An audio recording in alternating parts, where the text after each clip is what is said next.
दांतों वाली बहू। रंजना कभी ब्रश नहीं करती थी। उसे कितनी बार उसके माँ बाप ने डांटा, लेकिन उसका कोई असर उस पर होता ही नहीं था, जिस कारण से उसके दांत पीले पीले हो जाते हैं। शादी के बाद अरे बहू, वैसे तो तुझ में कोई कमी नहीं है, पर तेरे दांत इतने पीले कैसे हैं बेटा? कैसे मतलब? कोई सर्जरी थोड़ी ना कराई है। वो तो क्या नाम, मैं ब्रश नहीं करती थी तो पीले हो गए। अब क्या करूं? आप कहें तो लाल करवा लूं या फिर काले? यार ये क्या है, क्यों माँ से लड़ रही हो?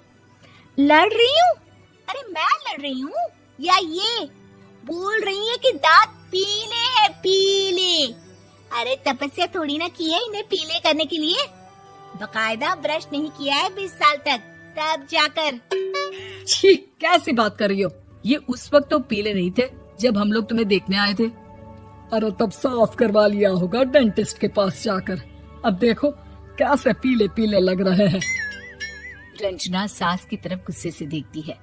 फिर शुरू हो गई पीले पीले पीले।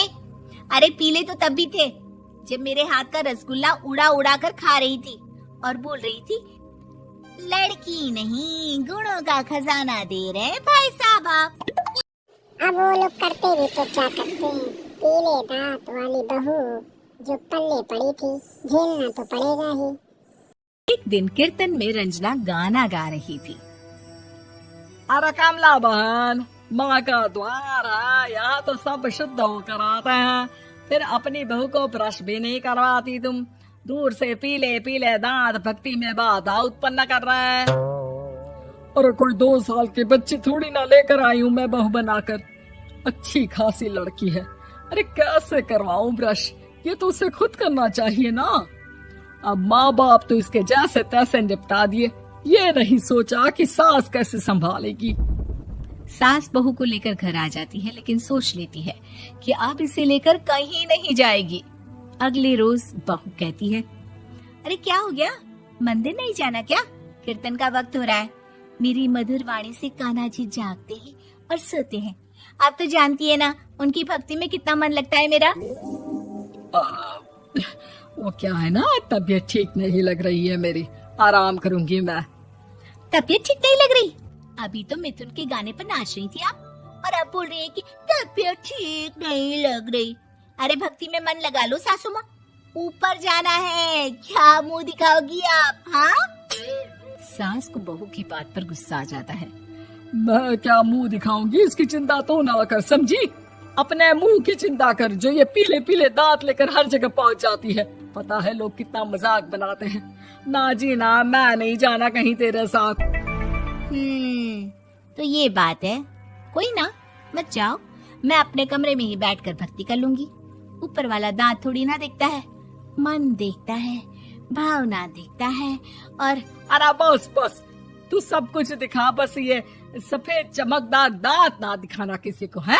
जा यहाँ से। बहू को सास की बात का कोई फर्क नहीं पड़ता, वो तो जैसी थी वैसी ही रह जाती है।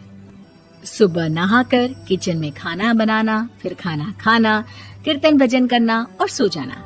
एक दिन, माँ जी मैं सहेली के घर जा रही हूँ, शाम को लेट आऊंगी। हाँ हाँ तो जाना, मैंने कौन सा तेरी आरती करनी है घर पर बैठकर। रंजना सहेली के घर जाती है, जहाँ वो पार्टी में जाने की तैयारी कर रही होती है। अरे शिखा, कहाँ जाने की तैयारी कर रही है? मैं गलत वक्त पर आ गई क्या? अरे नहीं यार, उल्टा सही वक्त पर आ गया। मैंने ये साड़ी और ज्वेलरी निकाली है यार, शाम को इनके ऑफिस की एक पार्टी में जाना है। बताना कैसा लग रहा है ये सब? नहीं यार, इस ड्रेस के साथ तो वो वाली ज्वेलरी अच्छी लगेगी। हाँ हाँ सही बोल रही है, मैंने ध्यान ही नहीं दिया। वैसे तो हमेशा से मस्त फैशन सेंस रखती है।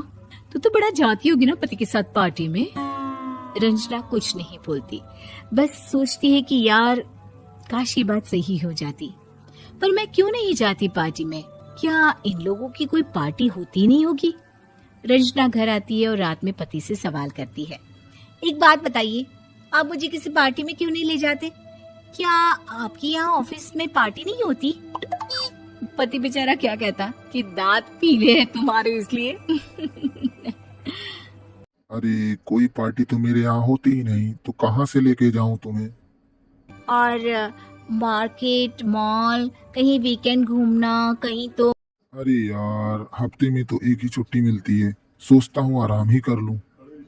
रंजना मन मार के रह जाती है।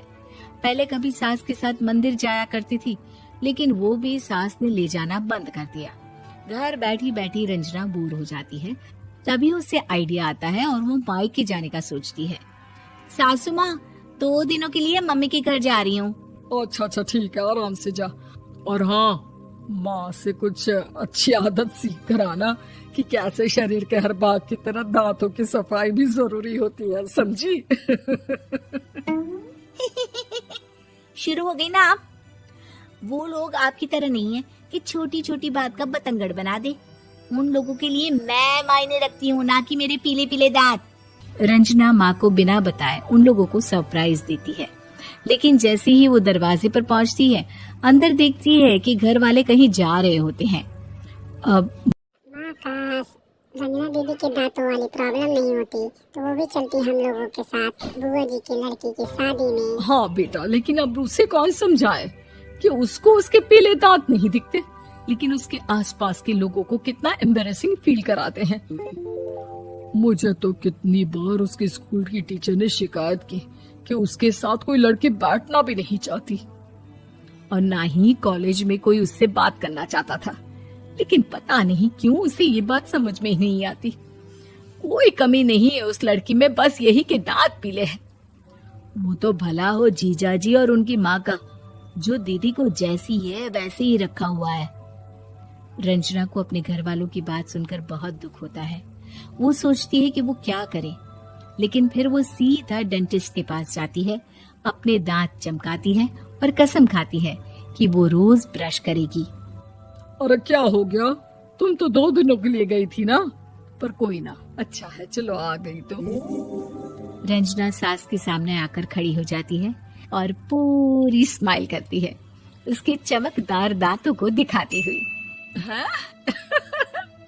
चले मंदिर? माँ, मुझे माफ कर दीजिए, मैंने आप लोगों को बहुत एम्बैरेसिंग फील करवाया। मैं आज से रोज ब्रश करूंगी।